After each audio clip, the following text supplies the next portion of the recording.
We are more connected to other humans than any other time frame in history. You can video chat with someone across the globe, send a message to hundreds of friends instantly, and access communities with millions of people inside of them. So why do studies show that loneliness has reached epidemic levels? Why are young people, the most digitally connected generation ever, recording some of the highest rates of loneliness in recorded history? What if I told you this, that our hyperconnectivity world isn't making loneliness better, it's actually making it worse? I'm Jonathan, and today I'm going to be talking about the loneliness paradox of the digital age. Let's get into it. Let's start with numbers that might shock you. In 2023, the US Surgeon General declared loneliness a public health epidemic, comparing its impact to smoking 15 cigarettes a day. But here's what's really staggering. 61% of young adults aged 18 to 25 report severe loneliness. That's higher than any other age group, including the elderly that live alone.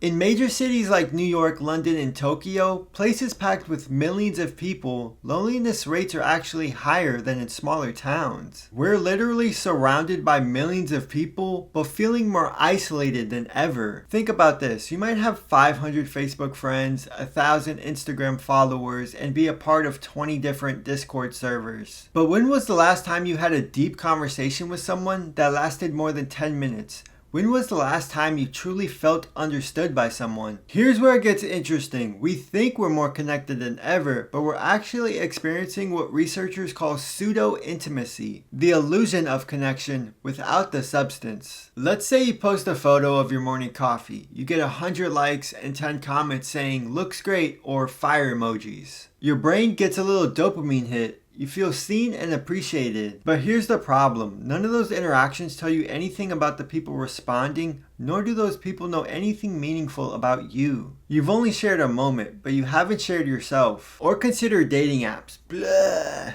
That's me throwing up because I kid you not, I feel like the majority of people are just on there for validation and attention. You might match with dozens of people, have conversations with several one-word messages that say, "hey," because nobody knows how to start a conversation anymore. I literally feel like I'm gonna have back problems in the future because of how much I have to carry a conversation nowadays. It's horrible. The whole process of online dating is built on curated versions of yourself. You're not connecting with real people. Personally, I've always felt nerfed on dating apps because pictures will never do me as a person justice, and I was never good at taking good pictures anyways. So yeah, if I don't start talking to women in public, then I'm cooked. And also, cold approaching women in public is very stressful. I will never do that shit. I can barely tell the cute goth McDonald's worker what I want to eat. The second major factor fueling loneliness is the comparison trap. Comparison is the thief of joy.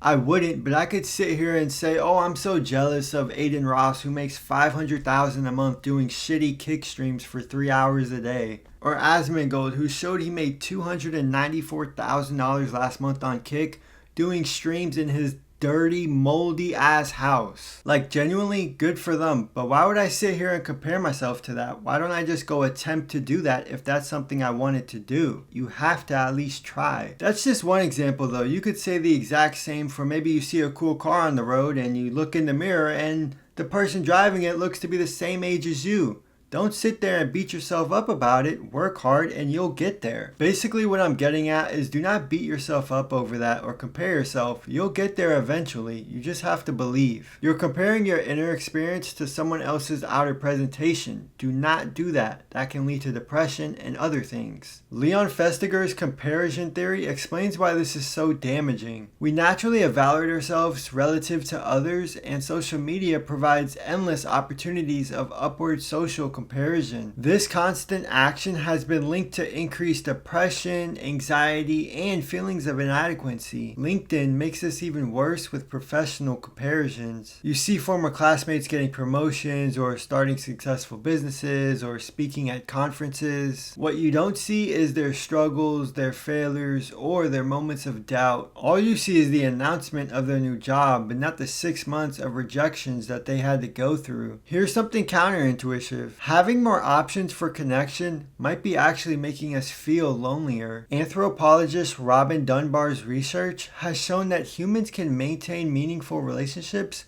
with up to 150 people maximum. I don't even think I've met that many people in my lifetime, but he goes on to say that only 5 to 10 people with only 5 to 10 truly intimate relationships. But social media encourages us to collect connections far beyond our cognitive capacity to maintain them meaningfully. You might be in 10 different group chats, college friends, work colleagues, family, or hobby groups. Each chat has its own inside jokes, ongoing conversations, and social dynamics. You end up giving minimal attention to all of them instead of meaningful attention to any of them. The attention economy problem. Here's something most people don't realize. The loneliness epidemic is not an accident. It's a byproduct of how the attention economy works. Social media companies make money by capturing and monetizing your attention. They don't make money when you have fulfilling conversations or deep, meaningful relationships. They make money when you scroll, click, and engage with their platform. Consider Instagram's algorithm or TikTok or YouTube Shorts. It's designed to show you content that keeps you engaged as well as scrolling. Content that makes you feel slightly inadequate, curious, or emotionally activated gets more engagement than showing you content that makes you feel satisfied and complete. Tech companies use what psychologists call intermittent reinforcement, the same mechanism that makes gambling addictive. You don't know when you'll get a like, comment, or message, so you check it constantly. This creates a spiral cycle where you're always looking for your next hit of validation, rather than just being present in your actual relationships. This constant interruption prevents you from being fully present in real-world interactions. You're having dinner with a friend, but your phone buzzes, and even if you don't check it, part of your attention is wondering what you might be missing. The shallow communication trap. Let's talk about how digital connections itself might be training us to have worse deep connections. Think about how texting has changed our communication expectations.